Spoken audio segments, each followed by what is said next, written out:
बना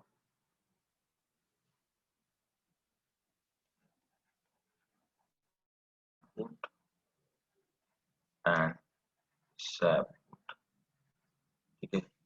देखो हार्डवुड जो होती है, ये हार्डवुड में चारों तरफ इसमें जमा हो जाता है, कुछ मटेरियल जमा हो जाते हैं, है ना। तो जो डार्क ब्राउन कलर इसको दे देते हैं बीच में, तो इसमें जमा होते हैं, जैसे टैनिन हो गया। टैनिन एंटी फंगल कंपाउंड होता है और एक तरह की डाई के जैसा होता है। रेजिन हो गया, रेजिन हो गया, गोंद वगैरह जैसा हो गया। ऑयल्स हो गए, कुछ कुछ प्लांट में ऑयल ग्लैंड पाई जाती है, ऑयल हो गया, है ना। और गम्स वगैरह, गम्स हो गया, है ना। कुछ एरोमेटिक सब्सटेंसेस हो गए, ठीक है। तो नोट करेंगे।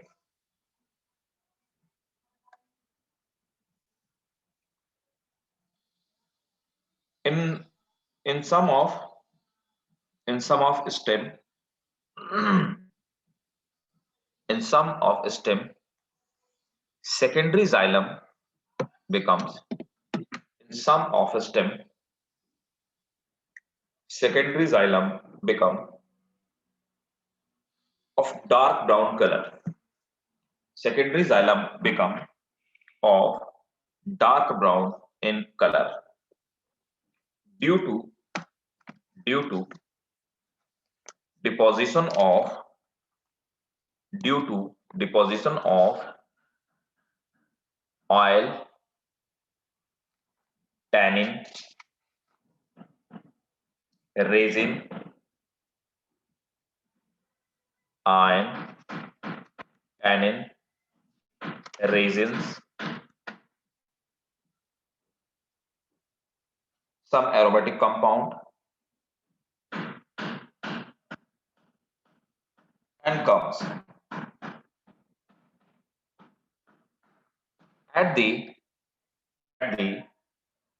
secondary xylem, at the secondary xylem.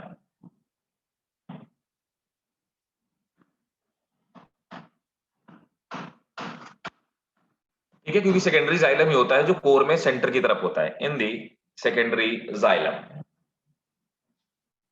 Full stop.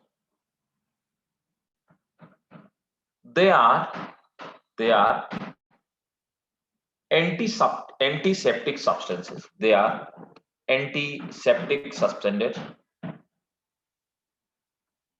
they are antiseptic substances, जिससे लकड़ी सड़ने भी नहीं पाती, लकड़ी मजबूत होती है ना। And it is stronger, comma durable, it is stronger, durable, and resistant against insect.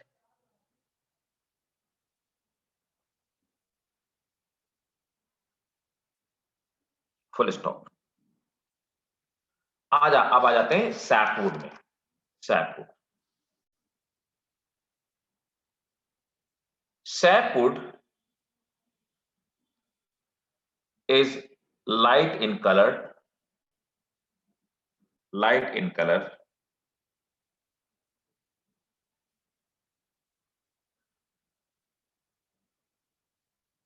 this is this is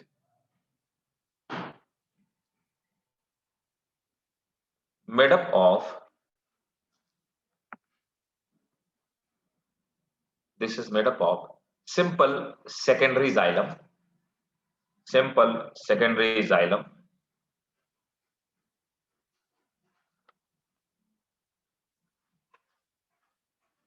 it is it is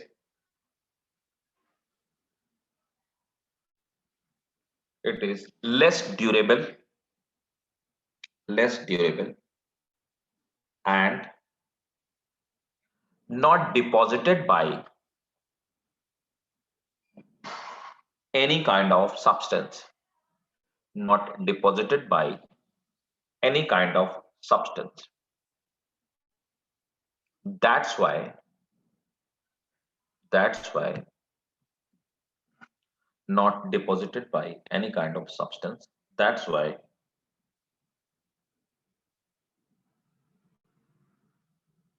It's not durable like hardwood.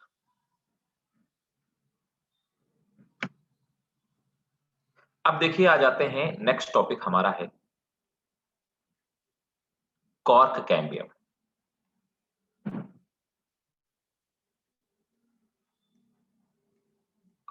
Cork cambium, अब देखो कॉर्क कैम्बियम क्या होता है ना? अब समझते हैं cork cambium. देखो मैंने आपको बताया अभी थोड़ी, कल हम लोगों ने ये पढ़ा, मेरी बात को थोड़ा सा गौर से समझिएगा। कल हम लोगों ने ये पढ़ा कि ये हमारा एक स्टेम है ना? ये हमारा एक स्टेम है, ठीक है? और ये इनफैक्ट ये हमारा स्टेम है, और हमने ये पढ़ा कि हमारे स्टेम के अंदर है ना, एक रिंग बन जाती है जिसको कि हम कैम्बियम रिंग कहते हैं, और वो कैम्बियम रिंग जो होती है, वो कैम्बियम रिंग ग्रोथ करती है। उसके ग्रो करने से स्टेम का साइज बढ़ जाता है। तो जब कैम्बियम रिंग डिवाइड करती है, तो जैसे फॉर एग्जांपल ये कैम्बियम रिंग थी, तो इसने डिवाइड किया, तो बाहर की तरफ सेकेंडरी फ्लोएम का फॉर्मेशन हुआ और अंदर की तरफ सेकेंडरी जाइलम का फॉर्मेशन हुआ। ऐसे ही होता ना? तो अंदर की तरफ सेकेंडरी जाइलम का फॉर्मेशन होता है। तो अब देखो अंदर की तरफ ग्रोथ के लिमिटेड चांसेस हैं। अब स्टेम बाहर की तरफ ग्रो करना शुरू करता है, तो स्टेम बाहर की तरफ और ग्रो करता है। जब स्टेम बाहर की तरफ ग्रो करता है, तो स्टेम का साइज बढ़ेगा। अब देखो स्टेम का तो साइज बढ़ रहा है ना? इस तरह से स्टेम की ग्रोथ हो रही है, स्टेम मोटा होता जा रहा है। जब स्टेम का साइज बढ़ रहा है, तो स्टेम के बाहर एक कवर है जिसको आप बार्क कहते हैं, है ना? तो स्टेम के बाहर का जो कवर है, ये बार्क है। ये बार्क तो फट जाएगा, तो फटने की वजह से आपने देखा होगा बहुत सारे निशानों के ट्रीज में बाहर की तरफ बार्क फटा हुआ होता है। तो क्या होता है, बार्क फटने ना पाए, बार्क को भी ग्रो करना जरूरी है ना? ये वैसे ही एक एक मोटा है जिसकी मोटा वायर है जिसके ऊपर प्लास्टिक का कवर चढ़ा है। अगर वायर फूलने लगे तो प्लास्टिक का कवर कब तक खींचेगा? थोड़ी देर बाद वो प्लास्टिक का कवर फट जाएगा। तो इसलिए ये भी जरूरी है कि प्लास्टिक का कवर जो ऊपर चढ़ा है वो भी बढ़ता जाए। तो इस तरह से ये जो बाहर वाली आपकी बार्क है, इस बार्क की ग्रोथ के लिए, है ना? ये जो आपकी बार्क है, इस बार्क की, तो यहाँ पर तो देखिए जो कैम्बियम था इसको हमने क्या बोला? ये कैम्बियम वैस्कुलर बंडल के बीच था। इसीलिए इसको हम लोग बोलते हैं, क्या बोलते हैं? Vascular cambium. Vascular cambium. तो वैस्कुलर कैम्बियम वो होता है जो वैस्कुलर रिंग के अंदर होता है ना? वैस्कुलर बंडल के अंदर होता है। और यहाँ पर ये जो बार्क के अंदर पाया जाता है, इसको हम लोग बोलते हैं कॉर्क कैम्बियम। तो कॉर्क कैम्बियम ग्रो करता है। आप देखो ध्यान से, तो कॉर्क कैम्बियम जो ग्रो करता है, तो इस तरह से इसकी बार्क भी मोटी होती आ रही है। तो ग्रोथ दो जगह हो रही है, मतलब कैम्बियम या मेरिस्टेमेटिक टिश्यू दो जगह बन रहे हैं। एक वो मेरिस्टेमेटिक टिश्यू जो वैस्कुलर बंडल के बीच बन रहे हैं, उनको हम वैस्कुलर कैम्बियम बोलते हैं। वैस्कुलर कैम्बियम्स की ग्रोथ से जो बनता है, दैट इज सेकेंडरी ग्रोथ होती है। सेकेंडरी ग्रोथ, है ना? इससे क्या होता है? Stem become thick. Stem become thick, इससे स्टेम होता है। यहां पर बार्क कैम्बियम है, बार्क से क्या होता है? बार्क बिकम्स थिक, है ना? और किस चीज का फॉर्मेशन होता है? Formation of cork take place. Formation of cork. आप मेरी बात समझ पाए कि नहीं? बोलिए भाई, मेरी बात समझ में आ गई आपको कि नहीं आई? बताइए, जल्दी बताइए। यस सर, आ गए। ठीक है, दैट्स ग्रेट। तो अगर आपको मेरी बात समझ में आ गई तो समझिए बात को फिर से। अब क्या हुआ कि इसको आप नोट करो, फिर इसके बाद मैं आपको लिखवाना शुरू करता हूँ। नहीं सॉरी, मैं आपको और समझाता हूँ, फिर मैं आपको लिखवाना शुरू करता हूँ।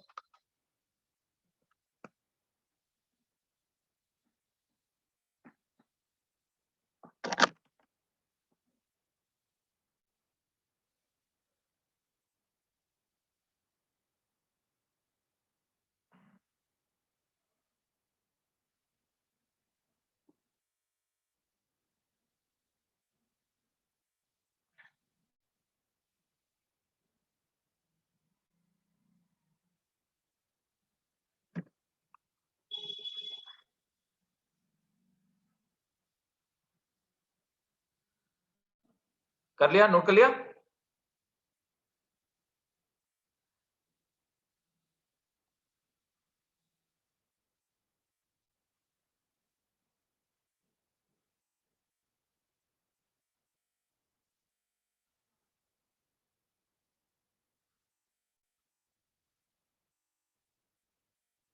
डन हो गया भाई? Yes sir. देखो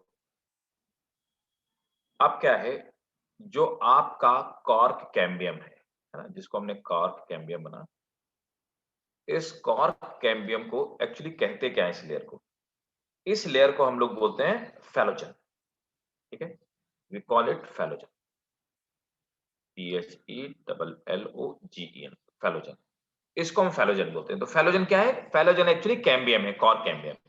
अब ये डिवाइड करता है, तो ये दो डायरेक्शन में डिवाइड करेगा। कैसे दो डायरेक्शन में डिवाइड करेगा?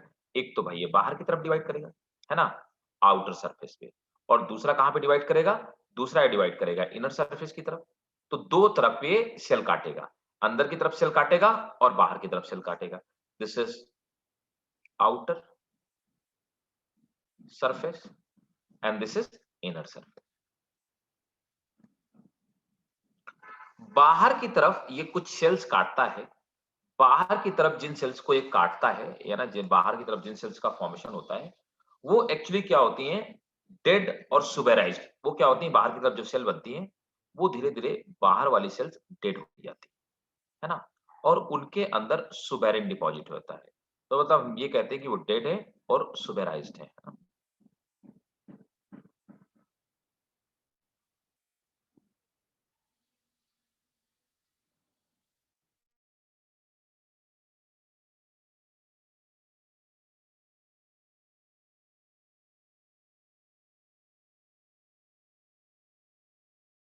सेल्स होती हैं एंड दे आर सुबेराइज्ड। सुबेराइज्ड का मतलब क्या हुआ? इनमें सुबेरिन डिपॉजिट होता है। सुबेरिन सब्सटेंस को डेड कर देता है, लेकिन उसकी वजह से सेल मजबूत हो जाती है। तो बाहर इसीलिए देखते हैं जो बार्क में छाल होती है ना, पेड़ों की जो सेल्स होती हैं, वो डेड होती हैं। ये वाली जो लेयर होती है, इसी को हम लोग क्या कहते हैं? इसी को हम कॉर्क कॉर्क कहते हैं, कॉर्क, है ना। और आपने देखा होगा कॉर्क के जो ढक्कन बने होते हैं, शैंपेन एम्पन की बोतल में लगे होते हैं, वो इसी के बने होते हैं। तो इसको हम कॉर्क कहते हैं, ठीक है ना।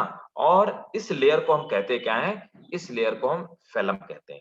ठीक है, तो नीचे वाले को हमने बोला जो कॉर्क कैम्बियम था, उसको बोला क्या? फेलुजन। और इसको हमने क्या बोला? इसके लिए हम टर्म यूज करते हैं फेलम। तो बाहर की तरफ जिस लेयर का यह फॉर्मेशन करता है, उसको फेलम कहा जाता है, जो डिवाइड करती है फेलोजन। अब अंदर की तरफ क्या होता है? अंदर की तरफ ये पैरेनकाइमा या क्लोरेनकाइमा सेल, लिविंग सेल्स। तो अंदर की तरफ इनर साइड पे जो सेल्स बनती हैं, दे आर लिविंग सेल्स। ये जो लिविंग सेल्स हैं कैसी हैं? दे आर, या तो ये पैरेनकाइमा है, पैरेनकाइमा, और क्या है? और कोलेनकाइमा, कोलेनकाइमा। तो पैरेनकाइमा या कोलेनकाइमा सेल्स का फॉर्मेशन होता है। अंदर की तरफ जो पैरेनकाइमा और कोलेनकाइमा सेल्स का फॉर्मेशन होता है,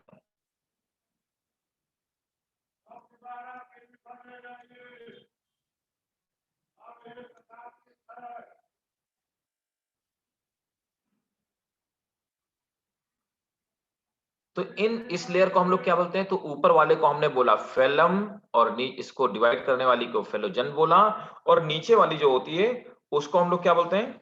इस लेयर को क्या बोलते हैं? इस लेयर को हम लोग फेलोडर्म कहते हैं। थर्ड है फेलोडर्म। तो इस तरह से फेलम, फेलोजन एंड फेलोडर्म, ये तीनों को मिला करके हम एक टर्म यूज करते हैं, इसको पेरिडर्म कहते हैं।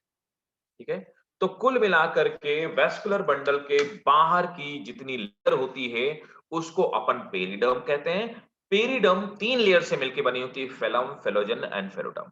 ठीक है, ये क्वेश्चन भी आपसे पूछा जाता है। This is also a very important question, है ना। तो ये क्वेश्चन भी बहुत पूछा जाता है, phellem, phellogen and phelloderm, it's very important. और ये नीट पे भी आप देखेंगे, नीट पे भी क्वेश्चन पूछा गया है कई बार।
समझ में आ गया भाई सबको कॉर्क एमएम कैसे फंक्शन करता है? Yes sir. Yes sir.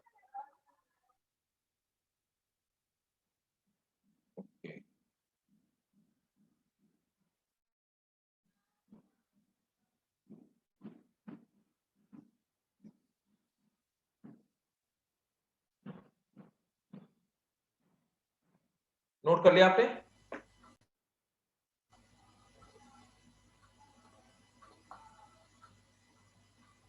Yes sir.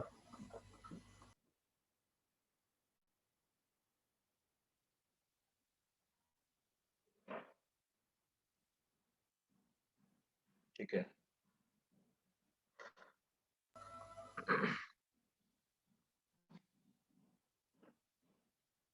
Okay done. तो देखिए Mauna, you are too much late. What happened, beta? You're too much late today.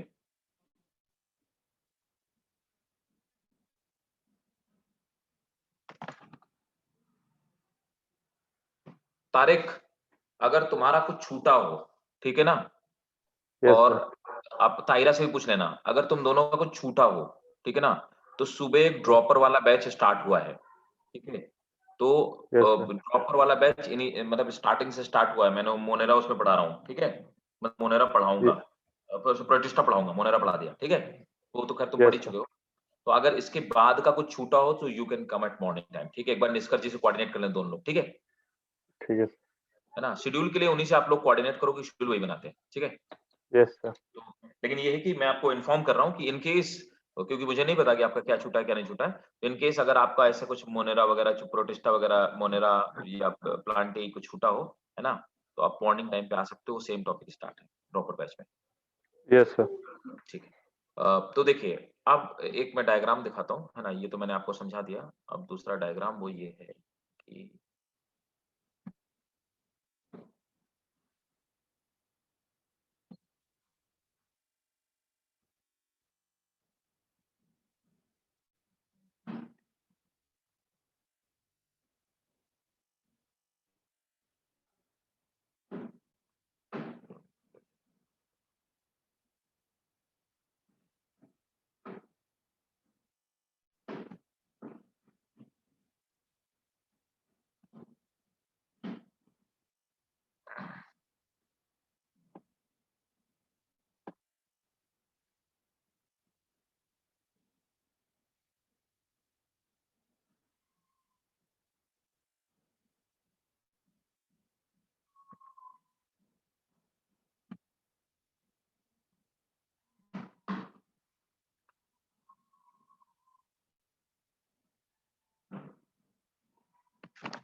देखो ये है, अब मैं सेम चीज आपको दिखा रहा हूँ कि इस तरह से क्या होता है।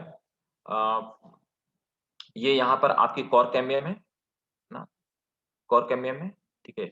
और आप देखिए ऊपर की तरफ ये आपका कोर का फॉर्मेशन हो रहा है, नीचे की तरफ फेलोडर्म का फॉर्मेशन हो रहा है, ये आपका नीचे यहाँ पे कॉर्टेक्स है। इस तरह से कोर कैम्बियम दोनों तरफ डिवाइड होता है, और जब कोर कैम्बियम डिवाइड होता है तो सबसे ऊपर एक लेयर होती है क्यूटिकल, है ना? फिर क्यूटिकल के नीचे जो कि एक वैक्स जैसी सब्सटेंस होती है, फिर एपिडर्मिस बनी होती है, फिर ये कोर की सेल्स होती हैं, नीचे फिर कोर कैम्बियम होता है, फेलोडर्म होता है और कॉर्टेक्स होता है। क्लियर भाई?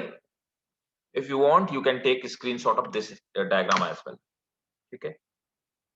और फिर उसके बाद आप नोट कर लीजिए। मैं आपको नोट करवा देता हूँ सेम चीज जो मैंने आपको समझाया अभी।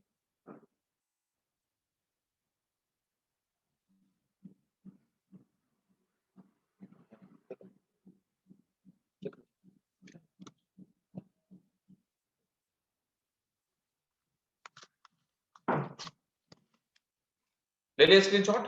शुरू किया जाए, लिखवाऊं?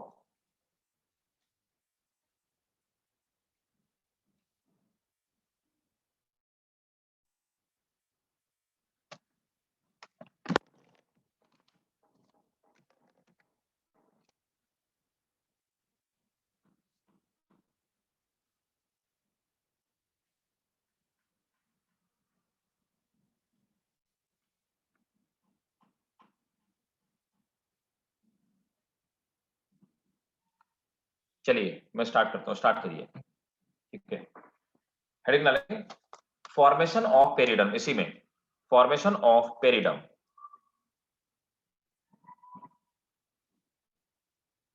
ठीक है,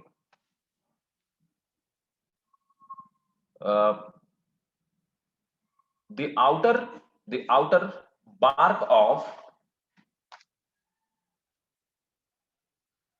the outer bark of tree may rupture may rupture may rupture due to may rupture due to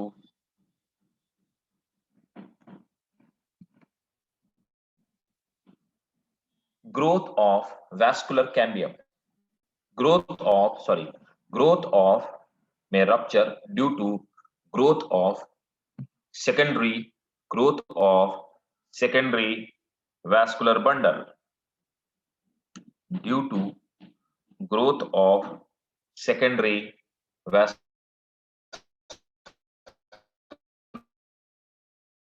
bundle. Full stop.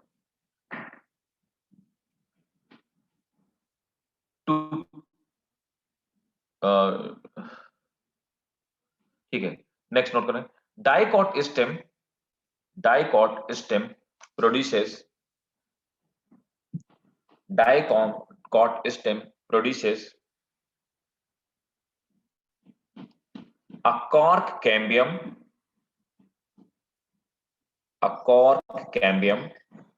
or phallogen, a cork cambium or phallogen in outer cortical cell. Underline करेंगे, in outer cortical cell, in outer cortical cell, full stop. These cell, आपकी voice break हो गई आपकी।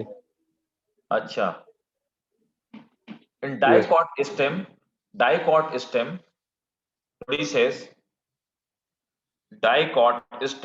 produces a cork cambium.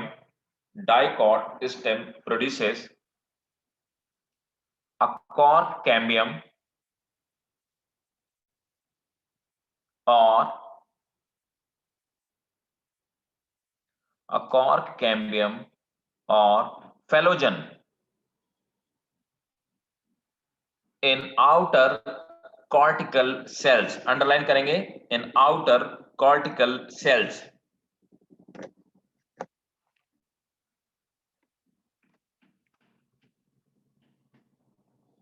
The cork cambium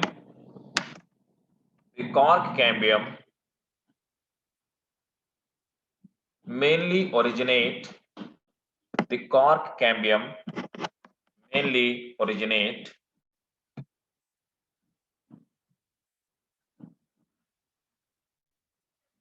in outer cortical cells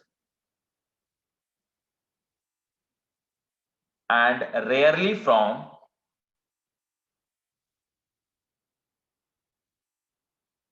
epidermis or hypodermis. Rarely from epidermis or hypodermis. Full stop.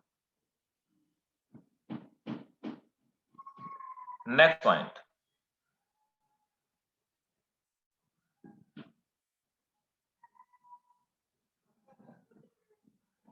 Phallogen produces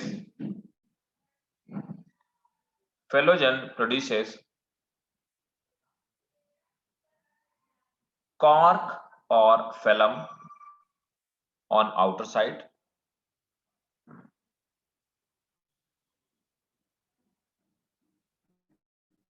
Phallogen produces cork or phloem, PHELLEM, cork or phloem on outer side,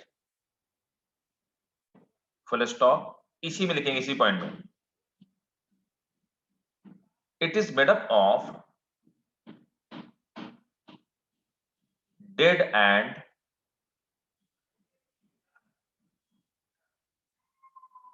compactly arranged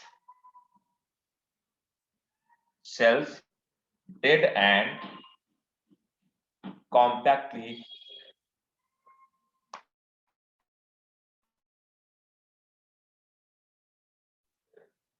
arranged where compactly arranged cell where suberin gets deposit. Full stop. The cork cell contain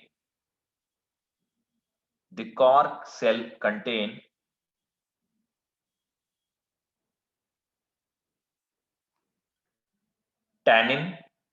The cork cell contain tannin. Hence, they are brown in color. The cork cell contain tannin. Hence, they are brown in color. Full stop.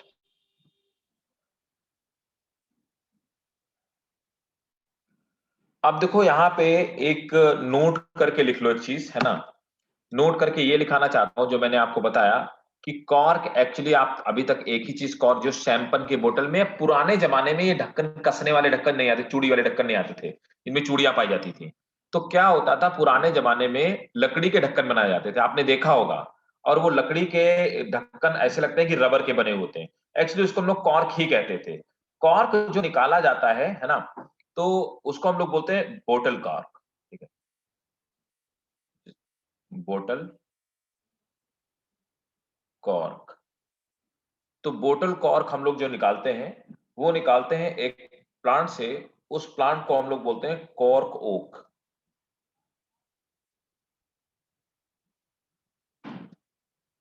Cork okay. वो जो cork okay है उसी का नाम क्वार्कस सुबर है.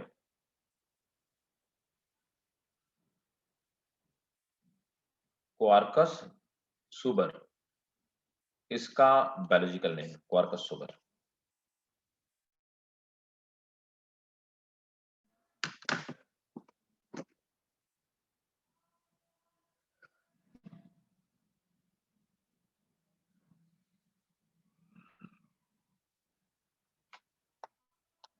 Done.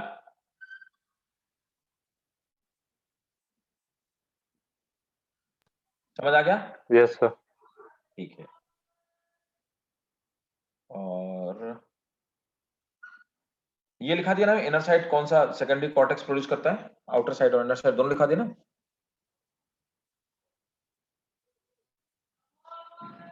अब आ जाते हैं सेकेंडरी ग्रोथ इन रूट्स, है ना. रूट में सेकेंडरी ग्रोथ कैसे होती है, ठीक है. और ये चैप्टर का लास्ट टॉपिक है, इसके बाद चैप्टर खत्म हो जाएगा. तो सेकेंडरी ग्रोथ इन रूट. अब देखो रूट में सेकेंडरी ग्रोथ कैसे होती है, समझिए बात को. तो सबसे पहले मैं आपको डायग्राम बताता हूं.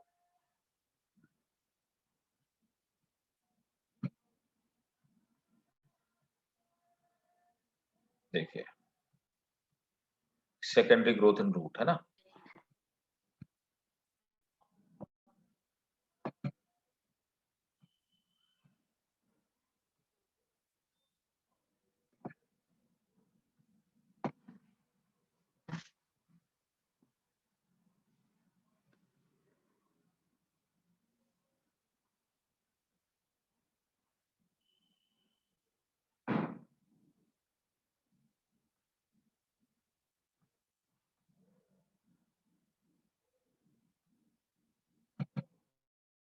तो हेडिंग डालेंगे secondary growth in dicot root.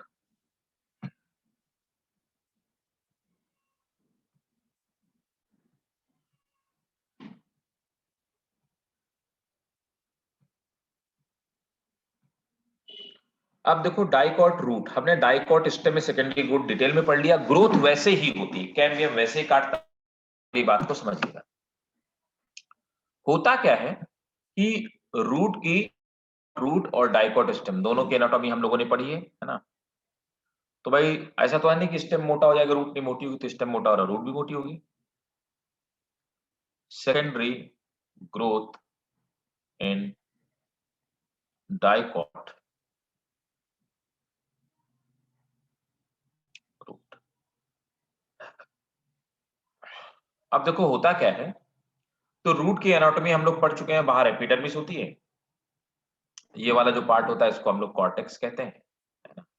ये कॉर्टेक्स वाला पार्ट होता है, उसके नीचे एंडोडर्मिस पाई जाती है ना।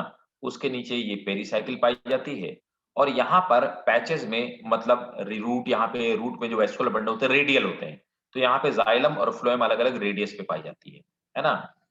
तो आप देखिए ये है प्राइमरी फ्लोएम, ये जो ब्लू वाले पैचेस है प्राइमरी फ्लोएम है, और यहाँ पर प्राइमरी जाइलम है। तो प्राइमरी फ्लोएम और प्राइमरी जाइलम यहाँ पे मौजूद है। अब देखो यहाँ पर आखिर कैम्बियम रिंग बनेगी कैसे, या किन चीजों की वजह से यहाँ पे कैम्बियम रिंग का फॉर्मेशन होता है।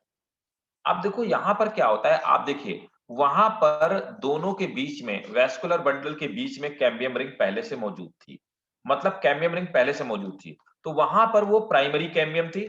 उसके बाद क्या हुआ, एक सेकेंडरी कैम्बियम, याद आ रहा है ना कि वहां पर मैंने क्या बोला था, वहां पे तो ऐसा था कि ये वेस्कुलर बंडल है, याद आया। वेस्कुलर बंडल में ऊपर की तरफ क्या है, फ्लोएम है, और नीचे की तरफ जाइलम है ना।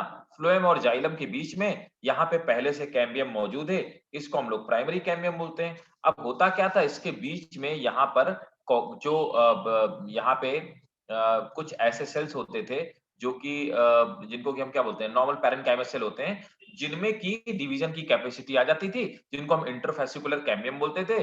और ये क्या करते थे, ये पैरेनकाइमेटस मतलब जो सेल्स होते थे ये मेरिस्टेमेटिक हो जाते थे, हम इसको सेकेंडरी मेरिस्टेमेटिक बोलते थे टिश्यू, सेकेंडरी। और यहाँ पे पहले से जो मौजूद थे ये प्राइमरी मेरिस्टेमेटिक टिश्यू हैं।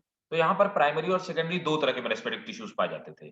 पहले मेरिस्टेमेटिक टिश्यूज जिनको हम इंट्राफेसिकुलर कैम्बियम बोलते थे, वो प्राइमरी ओरिजिन के थे, और जो बाद में बनते थे उनको हम सेकेंडरी बोलते थे। यहाँ पर क्या है, प्राइमरी मेरिस्टेमेटिक टिश्यू नाम की कोई चीज नहीं है, सभी सेकेंडरी मेरिस्टेमेटिक टिश्यूज हैं।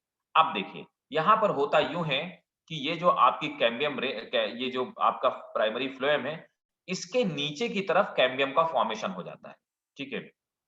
इसी तरह से जाइलम के मतलब इसके साइड में और जाइलम के पीछे की तरफ, यहां पर भी कैम्बियम रिंग का, कैम्बियम का फॉर्मेशन हो जाता है। इस तरह से ये एक वेवी कैम्बियम, वेव की तरह लहराती हुई, लहरदार, है ना। सो वेवी कैम्बियम रिंग का फॉर्मेशन होता है। वहां पर जो डाइकोट स्टेम में जो ग्रोथ होती है, वहां पर कैम्बियम रिंग सर्कुलर होती है, यहाँ पे कैम्बियम रिंग सर्कुलर नहीं होती है। अब ये करेगी क्या, देखिए अब ये रिंग पूरी हो गई। रिंग पूरी हो जाने के बाद देखिए, अब यहाँ पर ये आपको कैम्बियम रिंग दिखाई दे रही है, आप कैम्बियम रिंग देख पा रहे होंगे। मैं बना देता हूँ येलो कलर से और डार्क कर देता हूँ। ये कैम्बियम रिंग आपको दिखाई दे रही होगी, तो ये वेव की तरह है, ये वेव की तरह एक कैम्बियम रिंग है। सेम वैसे ही ये डिवीजन करेगी। अब ये करेगी क्या, देखो यहां पर बाहर की तरफ अब कैम्बियम रिंग क्या कर रही है, ये कैम्बियम रिंग हो गई, ठीक है? बाहर की तरफ कैम्बियम रिंग क्या कर रही है, ये देखिए यहां पर सेकेंडरी फ्लोएम का फॉर्मेशन कर रही है, देख पा रहे हैं। तो यहां पर बाहर की तरफ सेकेंडरी फ्लोएम का फॉर्मेशन कर रही है ना। अब देख पा रहे हैं ये कैम्बियम रिंग अंदर की तरफ क्या कर रही है, अंदर की तरफ सेकेंडरी जाइलम का फॉर्मेशन कर रही है, सेकेंडरी जाइलम का फॉर्मेशन कर रही है ना। और पहले तो सबसे पहले क्या है, सेकेंडरी फ्लोएम, यहाँ पे सेकेंडरी जाइलम, और उसके अंदर प्राइमरी जाइलम हो गई, ठीक है ना।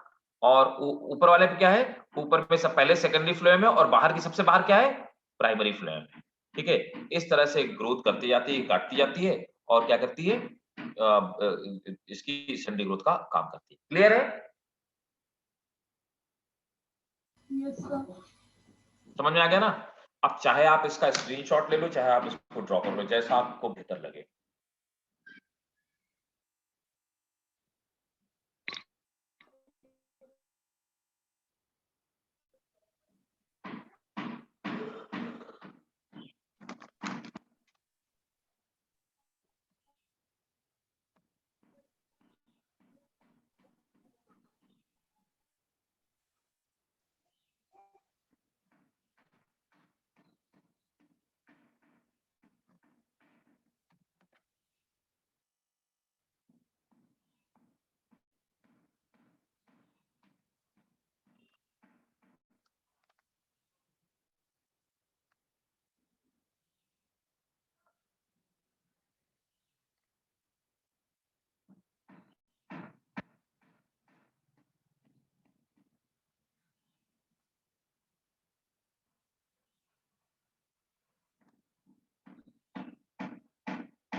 हो गया क्या?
हो जाए तो मुझे भाई मैसेज कर देना।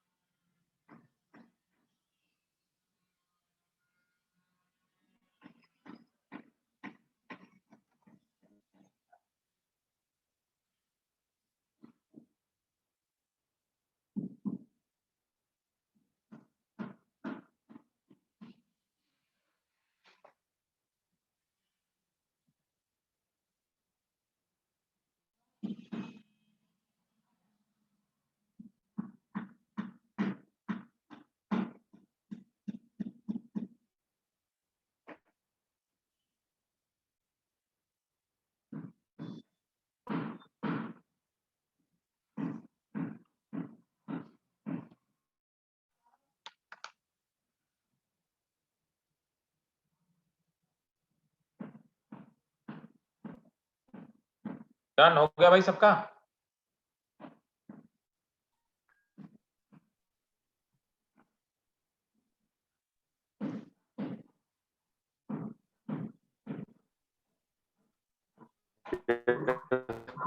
ठीक है, चलिए स्टार्ट कीजिए और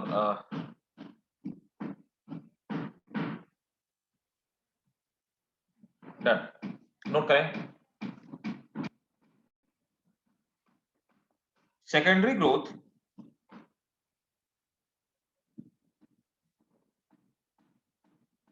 increases the thickness of secondary growth increases the thickness of dicot. Secondary growth increases the thickness of dicot root as well.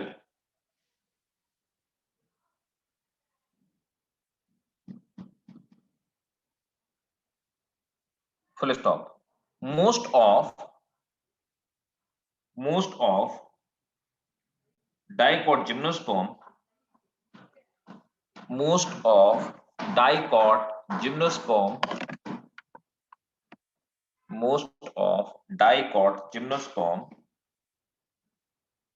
shows secondary growth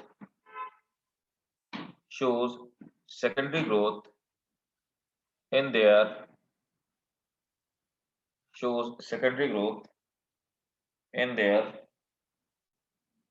root. full stop. It takes place by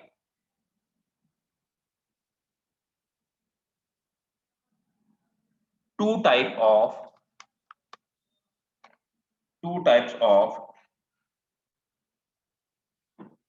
secondary tissues. It takes place by two types of secondary tissues.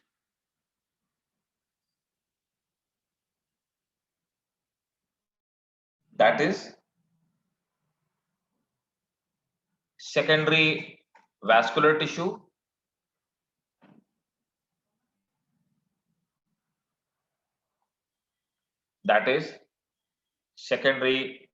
tissues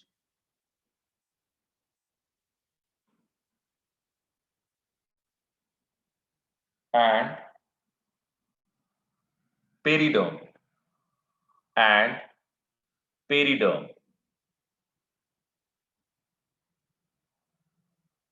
and periderm.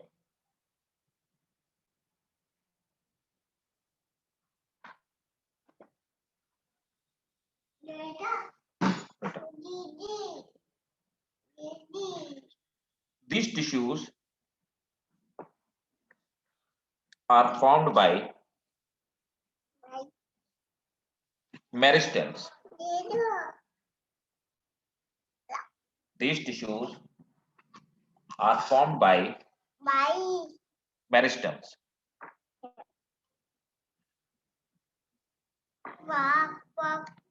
Vascular cambium and core cambium, vascular cambium and core cambium respectively. तो मैंने अभी आपको बताया था कि जो vascular bundle की growth करते हैं वह वैस्कुलर कैम्बियम होते हैं और जो कॉर्क की ग्रोथ करते हैं उनको हम कॉर्क कैम्बियम कहते हैं. तो यहां पर भी देखिए कॉर्क में भी ग्रोथ होगी और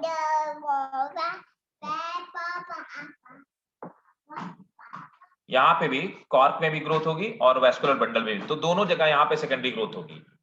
ठीक है, क्लियर? अब देखो, अब आ जाते हैं नेक्स्ट पॉइंट पे. नेक्स्ट पॉइंट नोट करेंगे. The secondary vascular tissues, the secondary vascular tissues are formed by,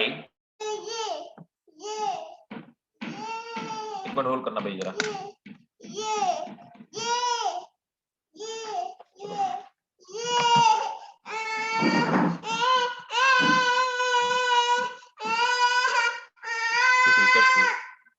क्या चाहिए?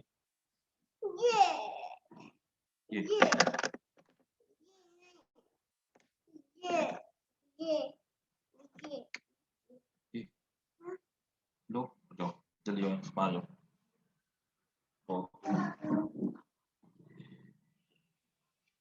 तो देखो मैंने आपको बताया हुआ था कि यहाँ पर जो ये टिश्यूज बनते हैं ना, जो कैम्बियम टिश्यूज ये बन रहे हैं, है ना, तो इनको हम लोग कहते क्या है? इनको हम लोग बोलते हैं conjunctive tissue.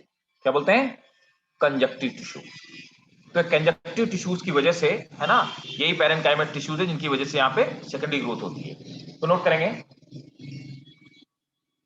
Secondary vascular tissues are formed by conjunctive, are formed by conjunctive parenchyma cell, are formed by conjunctive parenchyma cell, formed by conjunctive parenchyma cell, line to inner side of, line to inner side of primary phloem, line to inner side of primary phloem.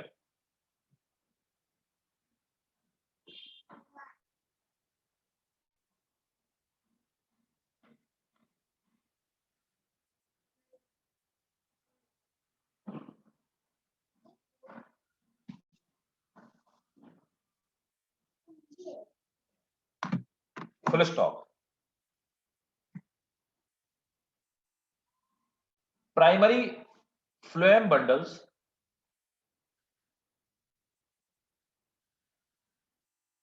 become meristematic. Primary phloem bundles become meristematic at their edges. Primary vascular bundle become meristematic at their edges. Becomes meristematic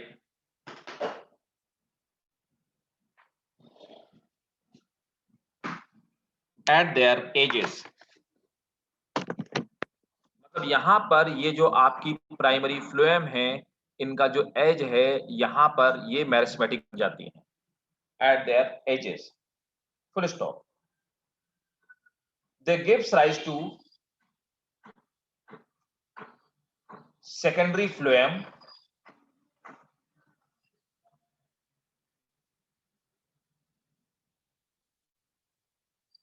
on outer side. They gives rise to secondary phloem on outer side and secondary, तो ये देखिए outer side पे secondary phloem ruin है and they gives rise to secondary phloem on outer side and secondary xylem on inner side. तो देखिए यहां पर ये क्या कर रहे हैं कि secondary phloem on outer side and secondary xylem on inner side, ठीक है ना? So they give rise to secondary phloem on outer side and secondary xylem on inner side.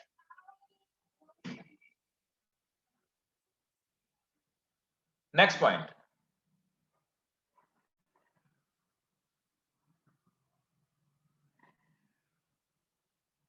It continue to form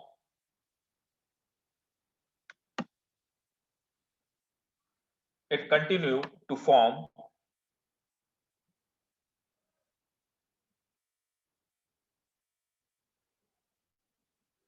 it continue to form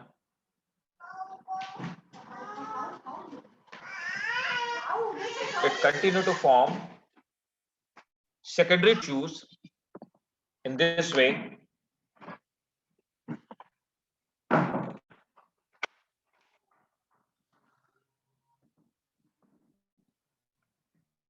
It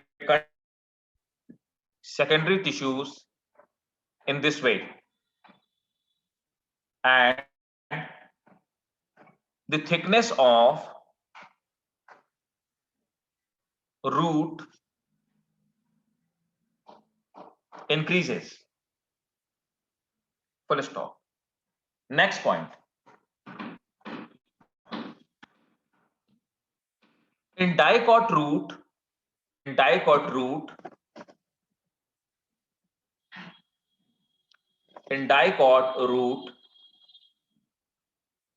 the cambium ring is completely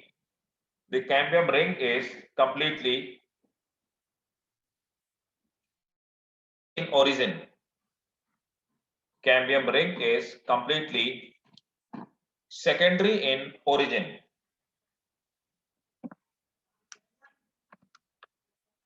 Completely secondary in origin. Full stop.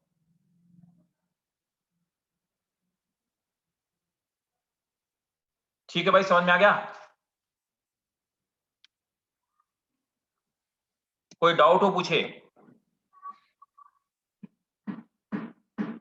Clear? तो हमारा ये वाला जो chapter है वो completely पूरा हो गया। डन। ना समझ आया? नहीं आया? बोलो भाई। Yes sir. ठीक है, चलो अब देखो नेक्स्ट हमारा जो चैप्टर हम लोग पढ़ेंगे, एक एनाटॉमी का चैप्टर और है, दैट इज एनिमल टिश्यूज। तो नेक्स्ट है हमारा स्ट्रक्चरल ऑर्गेनाइजेशन इन एनिमल, है ना? तो नेक्स्ट चैप्टर हेडिंग डालेंगे स्ट्रक्चरल ऑर्गेनाइजेशन इन एनिमल। तो स्टार्ट कर देते हैं इस चैप्टर को, हालांकि आज भी आप लोग कम हो नंबर में, ठीक है, तो स्टार्ट कर देते हैं। बाकी देखता हूँ नेक्स्ट क्लास में लोग क्यों नहीं आ रहे भाई। अच्छा हमदा, हाँ या हमदा यू कैन लीव, आप तो इवनिंग वाले बैच से, कोई दिक्कत नहीं। सर हाँ बोलो बेटा। सर मुझे किंगडम मॉनेल एंड प्रोटेस्टा पढ़ना है। वो देखो मैं इसीलिए बोला था ना कि एक्चुअली क्या होता है कि जो आईडी वाईडी जनरेट करते हैं वो निष्कर्ष जी करते हैं, है ना। क्लास का पूरा मैनेजमेंट पार्ट पूरा उनके पास में है, मतलब मेरे पास सिर्फ टीचिंग पार्ट है, ठीक है। तो आप उनसे ये पूछ लेना कि मतलब कौन सी आईडी है, ठीक है। तो टाइमिंग और आईडी दो चीज, वो भी मुझे ही, वो भी निष्कर्ष जी से ही मैं लेता हूँ टाइमिंग और आईडी। कई बार आप लोग देखिए जल्दी ज्वाइन कर लेते हो, मैं आपको बाद में ज्वाइन करता हूँ, तो वही है ना। तो निष्कर्ष जी ही ये मैनेज करते हैं, तो एक बार आप निष्कर्ष जी से कोऑर्डिनेट कर लेना, ठीक है। Okay sir. हाँ तो आपको दे देंगे, आईडी दे देंगे, आपको टाइमिंग दे देंगे, ठीक है। Thank you sir. ठीक है, वेलकम बेटा, वेलकम। ठीक, हिमांशु बालक, समझ में आ रहा है कि नहीं आ रहा, तुम कहाँ हो इतने दिन से, बताओ पहले। माइक ऑन करो, बताओ मुझे कहाँ हो, क्या कर रहे थे, और क्या क्या छोड़ दिया तुमने। हिमांशु,